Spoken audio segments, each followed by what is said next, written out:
commence par quelqu'un qu'on connaît. Oui, par Corto Maltese, on nous annonce son retour. 3 pages ce matin dans le Figaro pour nous annoncer que l'an prochain, le marin romantique imaginé par Hugo Pratt repartira à l'aventure. Et ce donc après 20 ans d'absence. Hugo Pratt est mort il y a 20 ans. Alors, le Figaro nous apprend que Casterman et les ayants droit d'Hugo Pratt se sont laissés convaincre. Et c'est le tandem espagnol Canales-Pelejero, qui est assez connu dans le milieu de la BD, qui va s'occuper de faire le scénario et de dessiner ce nouvel album. Pratt, à l'inverse de Hergé, qui ne voulait pas que Tintin lui survive, Pratt voulait que Corto Maltese lui survive. C'est aussi pour ça que Casterman a accepté qu'il y ait un nouvel album. L'éditeur et les auteurs ont travaillé sur la chronologie des albums faits par Hugo Pratt et ils se sont aperçus qu'il y avait un trou dans la vie du héros entre 1905 et 1915, c'est-à-dire qu'entre l'album intitulé La jeunesse de Corto, où il a 18 ans, et l'album intitulé La balade de la mer salée, où il est devenu adulte, il y avait un gros trou. Et bien, le prochain album portera sur cette partie de sa vie. Ça se passera, paraît-il, dans le froid. Et alors l'album sortira au moment de l'ouverture de la foire de Francfort, c'est-à-dire le 8 octobre 2015. On fait aussi du marketing. Et donc c'est quand même assez rare qu'on nous annonce 1 an à l'avance qu'un album de BD va sortir. Mais il est vrai que c'est... Ils l'ont peut-être pas encore décidé. C'est en cours. C'est en cours, mais c'est pas encore fini. D'accord. Alors, en attendant, vous pouvez lire d'autres albums de BD dont il est question dans la presse. Vous avez par exemple Plus fort que la haine.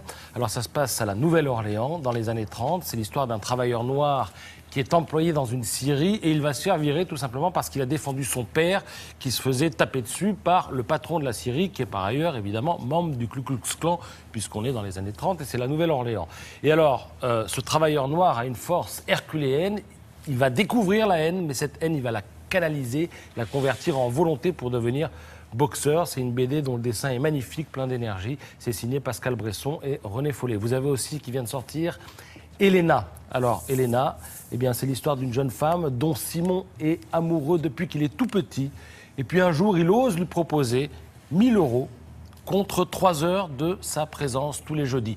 C'est pas forcément sensuel ni sexuel. Non, il veut juste qu'elle soit là tous les jeudis pour s'habituer à elle. Et elle accepte. Le jeudi seulement. C'est une BD extrêmement réaliste et ça se passe à Nice. Donc il y a beaucoup de couleurs du sud de la France. C'est très très beau comme dessin. Vous avez Ceux qui restent, l'histoire d'un père qui part à la recherche de sa fille disparue avec un dessin anguleux, assez sobre et économe en termes de couleurs. Et puis vous avez la suite d'un succès qui est paru l'an dernier, In Vino Veritas. Alors évidemment, ça sort au moment des vendanges et des foires du vin, c'est pas du tout un hasard, mais ça marche très bien. Les grands crus inspirent la BD, nous dit ce matin le Parisien à longueur de ligne, en signalant qu'il y a une autre BD sur ce thème qui sort, qui s'intitule Un grand Bourgogne oublié. C'est une enquête sur un cru exceptionnel qu'on découvre un jour par hasard, mais qui est totalement méconnu. Enquête à laquelle a participé évidemment l'auteur de la BD, mais aussi un vigneron précurseur du vin biologique en Bourgogne. Ça lui donne donc des accents extrêmement réalistes. Je termine avec cet appel aux dons du Louvre qui propose pour 12 millions de récupérer cette table incrustée de 128 échantillons de pierres fines de Saxe. Elle avait été offerte à Louis XVI, qui avait réussi à préserver la paix en Bavière au XVIIIe siècle, en remerciement. Et aujourd'hui, le Louvre veut la récupérer, mais il faut des dons.